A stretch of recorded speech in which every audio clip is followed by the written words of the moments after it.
Também a gente vive uma geração cética e até incrédula concernente a isso, semelhante aos dias de Noé, né?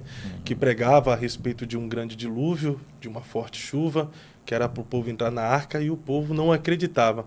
Então hoje a gente fala de Jesus, prega sobre a vinda de Jesus, sobre o arrebatamento, mas o povo quer viver as suas vidas de prazer, né? Não dá crédito algum para a nossa pregação. Sabe que quando a gente estava conversando ali, a gente estava falando sobre as mudanças que aconteceram na igreja de Jesus. E a gente é novo ainda, né? Você falou que você tem 33, eu tenho 53, mas enfim, a gente ainda está novo. E a gente já viu tanta coisa mudar, né? Tanta coisa dentro das igrejas que você vê da minha geração aqui para a tua, quando eu comecei a pregar para você que está, né, nessa ativa ainda, a gente tinha uma das maiores igrejas do Brasil, era a Igreja Quadrangular.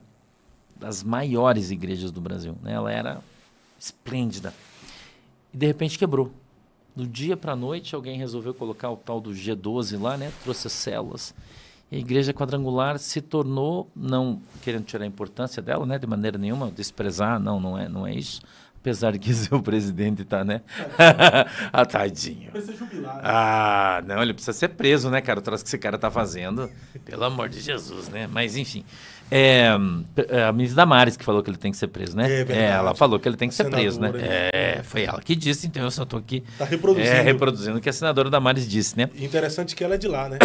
É. Ela é um membro da Quadrangular, então sabe do que está falando. Exatamente. Então a gente viu a Quadrangular, e eu que fui um pregador itinerante muito mais velho que você, preguei muito na Igreja Quadrangular, né, na terceira, na 11ª, na 32ª. A Quadrangular antes era uma potência junto com as Assembleias de Deus, né? E hoje a gente vê, a gente fala aqui com tristeza da nossa Assembleia de Deus, né? Da quantidade de gente que está desviado, que está fora da igreja em função de todos os escândalos e coisas que têm acontecido em todos os lugares.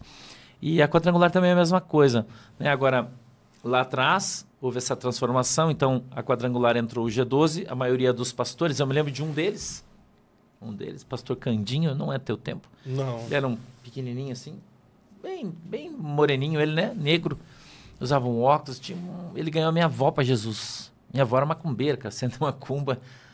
Eu já falei para você, né? Minha família toda veio do centro de Umbanda, veio do centro de macumba e tal. E ele ganhou minha avó para Jesus. E quando entrou o G12 e entrou na Igreja Quadrangular, ele saiu fora. Ele falou, não, isso aí não é de Deus, eu estou fora. E ele saiu e abriu uma comunidade. Então,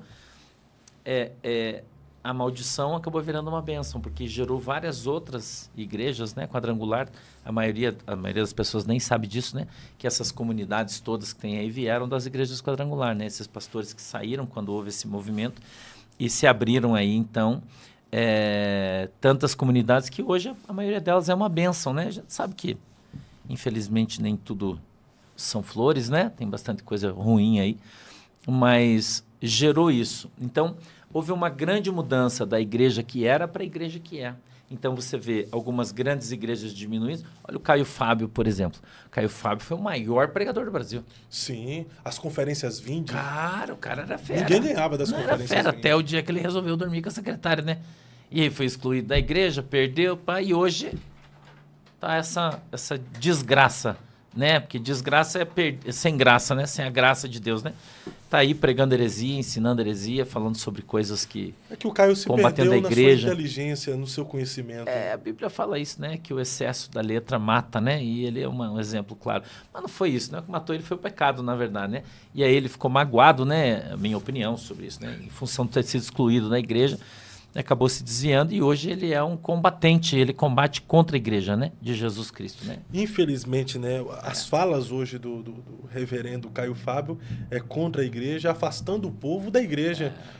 Ele tem o caminho da graça e parece que o único lugar certo é trilhar o caminho da graça com Caio Fábio. As outras igrejas estão tudo errado. Os outros pastores estão todos errados, exceto o Caio Fábio. Mas não é só ele, tem outros aí também, né? Que estão nessa pegada, mas enfim... então eu vejo assim, até parafraseando, né, eu acredito, né, que todas as coisas cooperam para o bem daqueles que amam e temem a Deus. Então, a gente já está caminhando para o arrebatamento, nós, a passos largos, né? porque a gente está vendo os sinais aí todos que estão aí fora de guerra, rumores de guerra, essa coisa, fome, peste e tal, né? Que está lá em Mateus 24, a gente já está vendo o nosso caminho aí se endireitando para a volta de Jesus Cristo. E para que Jesus volte, como é que ele vai voltar com essas igrejas do jeito que está aí, né? Eu penso, eu não sei, eu posso estar errado, e se eu tiver, você pode me corrigir, mas eu penso assim, como é que Jesus vai voltar com o povo pregando hipergraça, graça sobre graça, uma vez salvo, salvo para sempre, né? Venha de qualquer jeito, que você vai de qualquer jeito para o céu, se Jesus, enfim, esse evangelho torto, aleijado, manco que os caras estão pegando aí, não vai levar ninguém para o céu. É um evangelho que salva, mas não tem confronto, né? Na verdade, não é pelo fato do confronto, não. Não tem transformação. É o confronto, é a transformação. Porque conversão, a palavra conversão, ela significa mudança de rumo. Então, não é possível que você diga que você é convertido, mas você continua caminhando no mesmo rumo de quando você estava no mundo. Você é igualzinho, não tem mudança. Então, como que pode? Você veio do mundo fumando maconha, você está na igreja fumando maconha, você fala que fumar maconha está tudo bem, porque Jesus não se importa com a sua maconha. Você vinha bêbado de lá, você está bêbado aqui. Eu não estou falando que beber é pecado, mas bebedice é pecado, né? Você era adúltero lá, tinha amante, aí você se converteu, está na igreja, tem amante. Tá... Como assim, cara? Né? A Bíblia diz: o presbítero seja marido de uma mulher só, o pastor está em cima do púlpito, está no 5º casamento. Né? Como é que pode? O cara tem 5 mulheres, irmão. E está falando de salvação. Que salvação? Se nem ele é salvo, ele vai querer pregar salvação para os outros. Que Jesus é esse que o cara está pregando? Então, a Bíblia, ela exige de mim e de você, Fábio. Jesus disse: sede santo como eu sou santo, e santificai-vos todos os dias. Buscai a santificação, sem a qual ninguém verá o Senhor. Então, se você não tem santidade, você não vê a Deus. Então, é desse Deus que você não vê, não conhece, não ouve o que você está pregando? É uma incoerência isso. É antagônico, de fato, ao evangelho, né? Então, você vê só, os caras, o que os caras fazem? Eles relativizam o pecado, né? Hoje é assim. O cara fala assim: mas aquele pastor ali, ele divorciou da irmã, que era diretor ali do ciclo de oração, né? Dirigente e tal. Porque deu um problema, aí ele separou, ele casou com a missionária, e daí tá a mulher dele divorciada lá, com os filhos no banco, e ele tá com a missionária novinha aqui, né? Na boa, em cima do púlpito, e tá pregando. Eu posso dar um testemunho para você. Sim. Eu me converti na Assembleia de Deus da Madureira, pastor João do Monte, irmã Maria do Monte, eu me converti lá, aceitei Jesus lá, né? A missionária Sebastiana estava pregando no dia que eu fui na igreja a primeira vez, Deus usou ela poderosamente, apontou aquele dedão na minha cara. Depois ela veio para a missão, eu não sei onde é que ela anda agora hoje, missionária Sebastiana, ela já deve estar bem idosa, se é que já não dormiu no Senhor, né? E o filho do pastor João do Monte, que era um presbítero, cara, pensa um pregador extraordinário, uma pessoa que eu gostava, né? Nunca mais eu vi ele, enfim. Mas ele divorciou da sua esposa e casou com outra. E daí ficava a esposa dele, né? E o que eu estou dando aqui é um testemunho, espero que ele não vai ficar chateado se estiver ouvindo, mas enfim, se ficar também é o problema dele. A esposa com os filhos de um lado e ele com a outra moça, com o bebê no colo, em cima do púlpito e pregando. E o pai dele,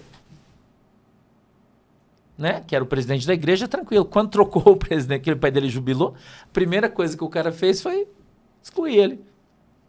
Ele veio para a missão aqui, pastor, aceitou que tem o pastor aqui, gente fina. Porque ele era um excelente pregador, mas como é que faz? Então, a pergunta que eu faço aqui para você é o seguinte, como é que você vai pregar Jesus não sendo você, não tendo você uma vida cristã? Como é que você vai falar de santidade se você não tem santidade? Cara, Atos, capítulo 3 de Atos, no verso 1 em diante, Pedro, ele vai na porta do templo chamada Formosa. Você conhece essa passagem de corte, salteado de frente para trás, de trás para frente. Pedro olha para o aleijado, o que ele fala para o cara? Cara, eu não tenho prata, eu não tenho ouro, mas o que eu tenho, isso eu te dou. Então a pergunta que eu faço para todo mundo é o seguinte: eu posso te dar uma coisa que eu não tenho? Então como é que eu vou te dar Jesus se eu não tenho, cara? Se eu sou adúltero, se eu sou mentiroso, se eu sou ladrão, se eu engano as pessoas, entendeu? Se eu estou vivendo uma vida de pecado, uma vida desgraçada, sem a presença do Espírito Santo, como é que eu vou dar para você uma coisa que eu não tenho? Como é que eu vou pastorear uma igreja? O Evangelho de João, não me lembro se é 14, eu não lembro agora, minha memória hoje não está boa. Ela fala que você não reconhece o fruto senão pela sua árvore. Perdão, não conhece a árvore senão pelo fruto. Se o fruto é bom, A árvore é boa e a raiz é Deus. Se o fruto é ruim, a árvore é ruim e a raiz É o diabo. é o diabo. Então toda árvore é de Deus? Não. Cara, então quantas árvores são do diabo e estão aí falando que são de Deus? Infelizmente. Quantas, Fábio? Né? Então é muito, não é pouco, é muito. Então aqueles que são de Deus, compete a eles a viver uma vida de santidade, né? Dignidade, falar a verdade, honestidade, não enganar as pessoas, não mentir, não roubar, não adulterar e não se perder no caminho.